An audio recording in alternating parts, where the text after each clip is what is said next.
fellow citizens. My name is Leslie Williams, and I'm in San Diego, California. And I'm trying to help people understand what I'm experiencing in San Diego, California. Please excuse me that I'm laying down. I have a migraine today, so I'm taking it easy. And what I'm getting ready to do right now might seem a little bit funny, but I want you to understand something. I'm doing it for a reason. Now, if you're a target of organized stalking, what they do is bring about incidents towards you deliberately along your routes. They know where you're at as a result of GPS tracking of your cell phone, possible implants. Now, implants are all over the internet as far as them being associated to organized stalking. Google Ramona Lopez, a California target, organized stalking. Thoroughly read the articles that were made by journalists in reference to what they did to her. They literally broke in her home and implanted her while she was sleeping and while she was awake. Now, and what they are is RFID implants, where they can basically, through radio frequencies, attach GPS tracking and be able to track where you're at any location at any time.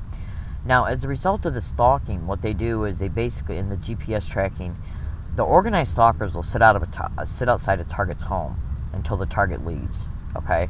And then when the target leaves, he gets on the phone or his computer and will notify the other people that they have gotten for that day to engage in harassment towards the target along the target's routes, including bus routes, trolley stations, bus stops, stores, walking routes. You would not believe the harassment that I put up with on a daily basis. Now, these staged incidences in organized stalking expeditions are known as street theaters, and you can Google that extensively in order to see what they are. They're nothing but staged incidences that are brought about to bring an end result. Basically, they're not doing nothing but framing the situation.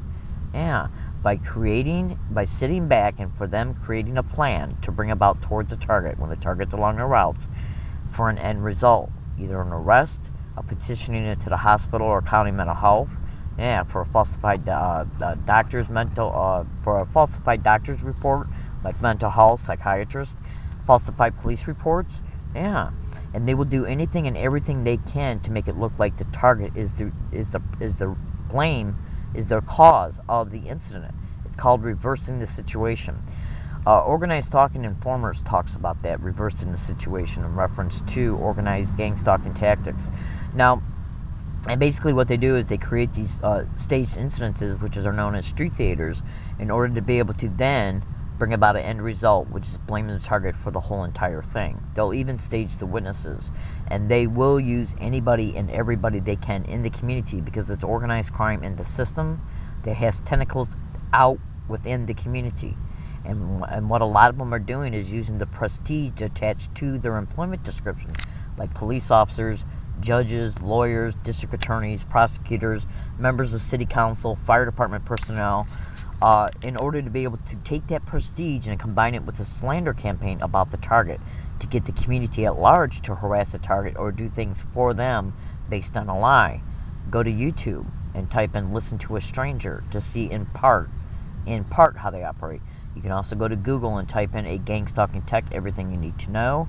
It's a manifesto of an individual who hosts and manages the organized stalking expeditions that a target experiences along their routes, and it flat out states it in this manifesto who they're connected to, what they're about, how they operate, and how they can get innocent people in the community to harass the target for them for free, based on the personality of a group they're soliciting or the personality of a person they're trying to get to harass the target for them, because the harassment's got to be cost effective.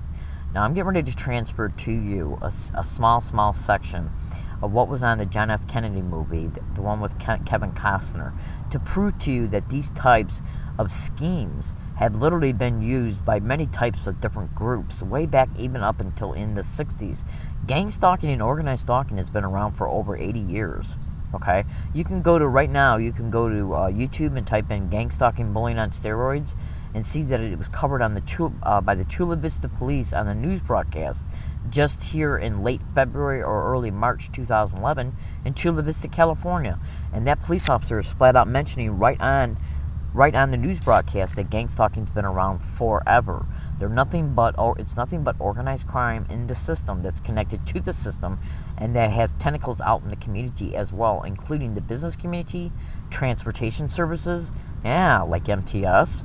I'm going to transfer a small segment, just a very small segment of what was in the JFK movie to give you an illustration that even Harvey Oswald was engaged in what is known as staged incidences in order to bring about an end result right out on a street corner.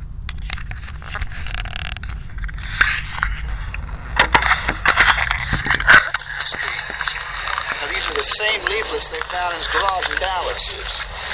What the hell is this doing on this piece of paper? After the arrest, 544 Camp Street never... Remember, he's going to say that a lieutenant believed it was nothing but a staged incident. Never appeared on the pamphlets again. Yes. He was arrested that day for fighting with some anti-Castro Cubans. But actually, he had contacted them a few days earlier as an ex-Marine trying to join their anti-Castro crusade. When they heard he was now pro-Castro, well, they paid him a visit. What is this Fidel shit? You lied to me, you hypocrite! Liar, you son of a bitch! People do not take this paper. This is communist propaganda. Hey, Carlos, why don't you hit me? Come on, you piece of shit! Go back to Moscow, communist propaganda. There was no real fight, and the arresting lieutenant later said he felt it was a staged incident. In jail, Oswald has a private session with Special Agent John Quigley of the FBI. Oswald is released, and Quigley destroys his notes from the interview. So, Oswald appears on local TV today.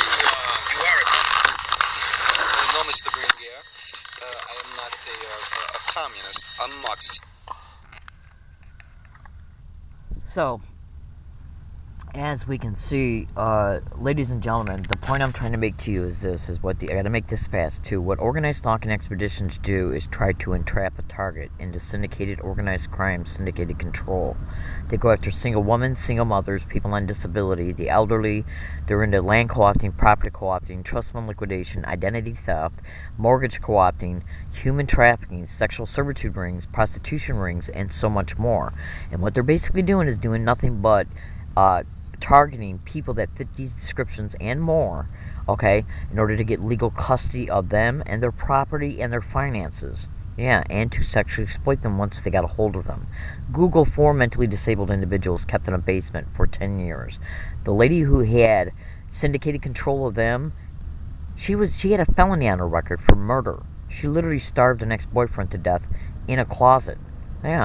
She had the identification cards of 50 other people on disability. My name is Leslie Williams. This is organized crime within the system, and I'm telling you right now that it's doing this. And I know for a fact, for a literal fact, that the social services, it's the nationwide syndicate, and it's stated in the manifesto that I've already described. If you read it carefully, you'll be able to see that it is stated that it is a nationwide syndicate. And social services is 100% involved in these expeditions as well. And what they do is go after the vulnerable, okay, in order to be able to take what they got, to exploit everything they got. Their monthly Social Security check, their Medicare, and to exploit them sexually. And they're also syndicated into Medicare. So what they'll do is, in order to try and get a hold of a target, they'll stage multiple street daters towards a target to get a target to act out. Now, say if a target like me goes to Walmart, and through the stalking, they know I'm going to Walmart. They even track what I'm buying. And if you don't believe what I'm saying, Google and YouTube organized stalking in Walmart.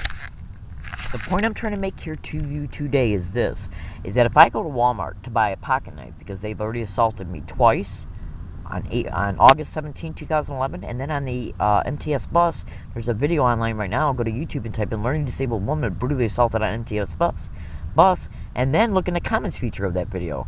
It shows an email file, me predicting that I was going to be assaulted, and 11 days later I was, based on me preparing to expose part of what they're doing to Barbara Boxer's office.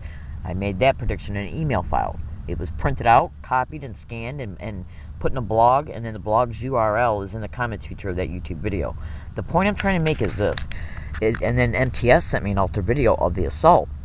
So what they're doing, you can go to YouTube and type in Sylvia L. Morales in San Diego. I'm sorry, type in gang stalking in San Diego, and you'll find Sylvia L. Morales' webpage, her YouTube channel. She states that she went to go to Walmart to buy an MP3 player that's got recording capability, so she can try and catch the harassment that's being perpetrated towards her along her routes. And she also mentions buses along her route on her YouTube videos. She gets to Walmart's, and the kind of MP3 player that she had already been looking at and was thinking about going to get is gone. Yeah, it's taken off the shelf. Multiple targets are saying the same thing. When they go to get up to go to a store to get a specific item they've been contemplating on getting, it's gone by the time they get there. That's a result of the remote neural monitoring. Yeah.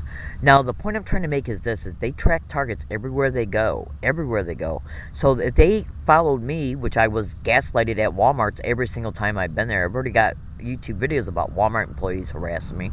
They know every time I go over to Walmart's, I go into the camping section, so they know I bought in pocket knives. So what they're doing right now is literally threatening to kick my ass practically every single day along all of my routes by using people that approach me and act extremely angry, act extremely hyper, and act extremely provocative towards me, literally 1 foot in front of me, and threatening to kick my ass while they're doing it. And why is that? Because they want me to pull out my knife. Yeah, because when they stage these incidences, they also stage the witnesses, which means the witnesses have cell phone cameras and video cameras. And since they're connected to the police, could this be an avenue of theirs of how they're trying to get a hold of me by staging these incidences, trying to provoke me through threats, highly intense threats to get me to pull out my knife? And then they turn around and say she's out of control. She needs to be in some kind of group home and put on medication. And this is where they legally take over your finances. And this is literally how they operate. I'm in San Diego, California, and this is literally what they're attempting to do towards me along my routes. Look at the YouTube videos that are in the comments feature of this one for all of the provocations that were caught on my digital tape recorder, so you can hear how I'm being literally threatened along my routes.